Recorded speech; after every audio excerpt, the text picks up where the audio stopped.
సుమారు 442 కోట్ల రూపాయలతో చేపట్టిన MRPS high level canal lining పనులను జూలైలోపే సాధ్యమైనంత వరకు పూర్తి చేయాలని రాష్ట్ర రోడ్లు భవనాలు సినిమాటోగ్రఫీ శాఖ మంత్రి ఇరిగేషన్ ఇంజనీరింగ్ అధికారులు ఆదేశించారు. గురువారమైన నల్గొండ మండల నర్సింగ్బట్ల కూదాన్పూర్ గుండ్లపల్లి వద్ద AMRP high level canal lining పనులను పరిశీలించారు. సుమారు 442 కోట్ల రూపాయలతో చేపట్టిన AMRP high level canal lining పనులను జూలైలోపు సాధ్యమైనంత వరకు పూర్తి చేయాలని రాష్ట్ర రోడ్లు భవనాలు సినిమాటోగ్రఫీ శాఖ మంత్రి ఇరిగేషన్ ఇంజనీరింగ్ అధికారులు ఆదేశించారు. గురువారమైన నల్గొండ మండలం నర్సింగ్బట్ల కుదావన్పూర్ గుండ్లపల్లి వద్ద AMRP high level canal lining పనులను పరిశీలించారు. పనుల పట్ల సంతృప్తి వ్యక్తం చేసిన మంత్రి పనులను ఇంకా వేగవంతం చేయాలని, జూలై 31లోగా ఎంత ఎక్కువ వీలైతే అంత ఎక్కువ పనులు పూర్తి చేసి ఎక్కువ నీరు సులభంగా కిందికి వెళ్లేలా చూడాలన్నారు.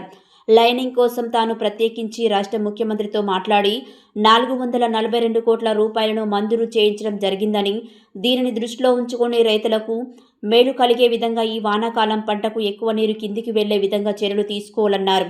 కాగా ఏఎంఆర్పీ కాలువ లైనింగ్ అంగడిపేట నుండి మొదలుకొని మూసి వరకు సుమారు 136 కిలోమీటర్ల వరకు చేపట్టడం జరుగుతున్నది.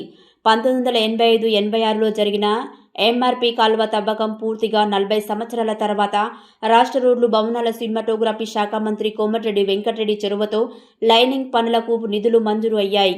కాలువ లైనింగ్ పనులు పూర్తయితే 2,20,000 ఎకరాలకు సాగునీటి సులభంగా అందించవచ్చు. ప్రస్తుతం లైనింగ్ లేనందువలన ఆయకట్టు చివరి భూములకు నీరందక రైతులు ఇబ్బందులు పడుతున్న విషయం తెలిసిందే. లైనింగ్ పూర్తి అయితే కాలువలో సులభంగా నీరు ప్రవహించి త్వరలో చివరి వరకు చేరుతుంది. అంతేకాక ఎక్కువ ఆయకట్టుకు నీరందించే అవకాశం ఉంది. మంత్రి వెంట irrigation CE Srinivasa Reddy, SE Badru, EE Nehru Nayak, ఇతర ఇంజనీరింగ్ అధికారులు తదితరులు ఉన్నారు.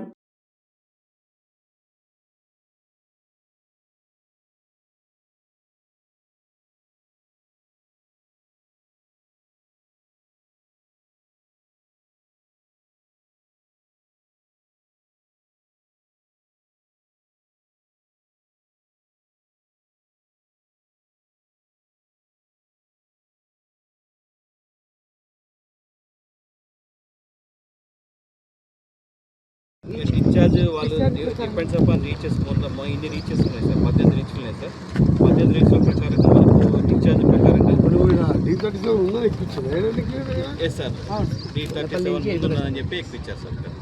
తర్వాత ఇప్పుడు మనకి ఇక్కడ స్టార్టింగ్లో 32 ఉన్నది సార్. తర్వాత వచ్చేసి మనకి ఇక్కడ 7.8, తర్వాత 6. కింద ఎండింగ్ వచ్చింది సార్ 5.5. అది 120 దగ్గర సార్ మనకు. తర్వాత కింద ఉన్నది సార్ రాగానే మొత్తం వేయించి మొత్తం ఎప్పుడు పచ్చిగా ఉండాలి. 21 days మినిమం 21 days ఉండాలి. ఇంకా 2 రోజులు ఎక్కువ చేసినా యూరింగ్తోనే నీకు స్ట్రెంత్. ఇంకా correct cement, correct metal, correct cement ratio వాడినా యూరింగ్తో అడిషనల్ స్ట్రెంత్ వస్తుంది. నేను కూడా సివిల్ ఇంజనీరింగ్ కానీ 30 ఏళ్ళ 40 ఏళ్ళకి అవును. ఇప్పుడు 3rd year